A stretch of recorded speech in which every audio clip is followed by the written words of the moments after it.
des traits d'un être vivant ne caractérise pas son sexe, mais son espèce.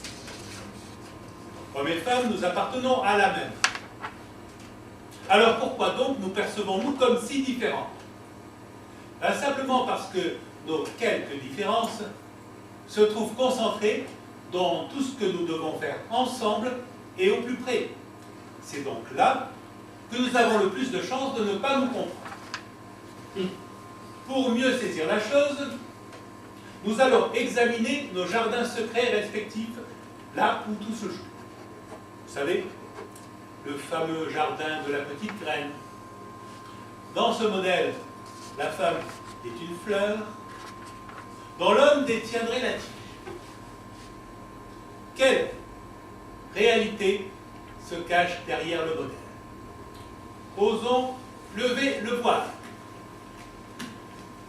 Dans le jardin féminin, d'abord, que trouvons-nous? Un petit coup de rayon X.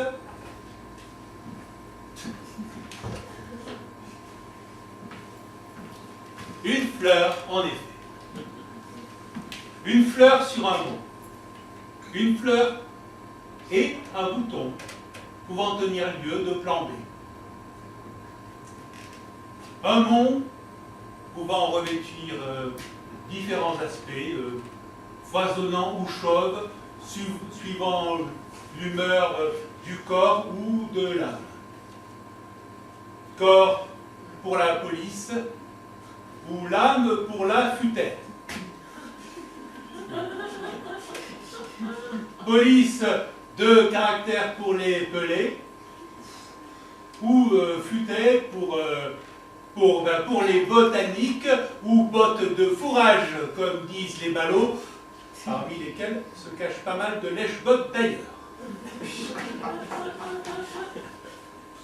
À ce stade de l'histoire, nous pourrions croire qu'il existe deux catégories de femmes, les polies, qui ne seraient pas futaies, et les futaies, qui ne seraient pas polies. Mais la réalité est beaucoup plus fantastique, car même les bons les plus sauvages peuvent se révéler être des lys. La forêt la plus dense garde toute sa mesure à qui sait la durée. Des lys pour les champs défendus, pourtant féconds, mais sur un seul fût, sur un seul sillon. Et la fleur qui s'y blottit reste dans son calice, assez pâle, même au cœur de la forêt vierge. Pourtant, cette fleur sauvage, un jour ou l'autre, il faut bien qu'elle se nourrisse. Alors, comment s'y prend-elle? Eh bien, pour le savoir, tournons-nous du côté du jardin de l'homme. Nouveau coup de rayon X. Et là, à première vue, déception. Nous espérions une tige, nous ne trouvons qu'un verre avachi sur deux bulbes. Au milieu d'une forêt hirsute, herbeuse, voire inquiétante. Verge écrin. Ici, si une taille a de l'importance, ça n'est visiblement pas celle de l'herbe. Nous noterons le caractère cette fois systématiquement hirsute de la flore, voire de la faune, qui rendrait même sourd. Ouais. La faune qui rend sourd, c'est bizarre quand même. Non mais c'est vrai, messieurs, de temps en temps, vous pourriez faire un effort là, je sais pas, vous nettoyer un petit coup à la main, terminer au jet, et puis... Non, vous préférez que ce soit les femmes qui vous le fassent. Non, il est vrai que les femmes ont un atout propre. Dans sa quête de vertige, elle détiendrait le pouvoir, chez celui qui se trouverait allumé, de transformer le verre moulu en verdure dont elle est friande. Oui, c'est ça les femmes, hein, c'est carnivore, mais ça se nourrit de verdure. Bon.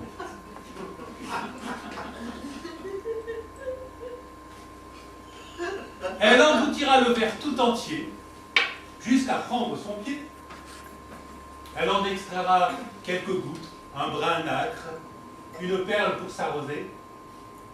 Et la fleur fournira en échange à son verre tout le bouquet d'un bois sauvage inhalé aux hommes. Je crois qu'il n'a pas compris.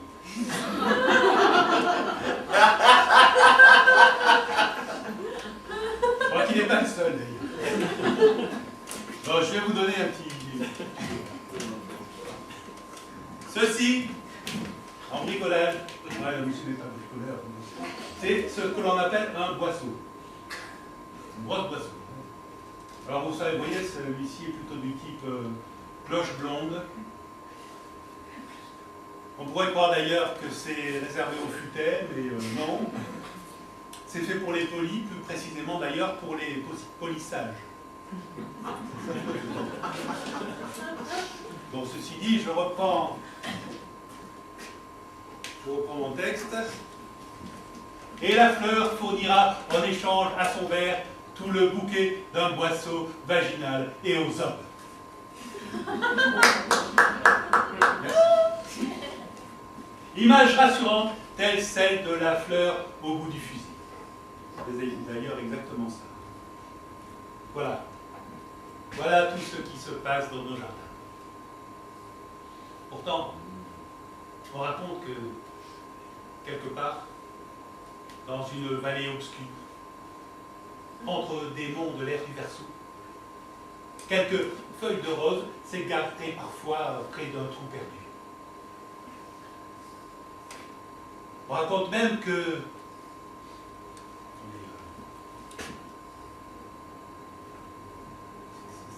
certaines personnes s'y trouveraient même alléchées. Y aurait-il des suspects dans la salle?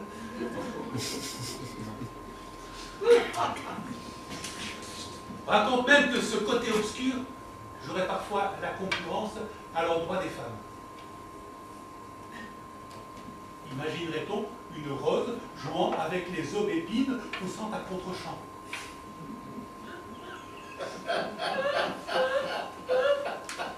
Duel festif à craindre.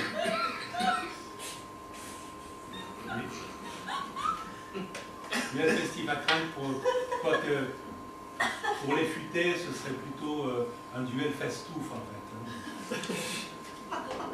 Pour les polis, la question se pose autrement. Le monde du côté face qui s'épile, s'effacera-t-il face au monde du côté pile? L'homme délacera-t-il le lys pour l'avaler? Une guerre de tranchées se prépare. Aboutira-t-elle à une prise de siège?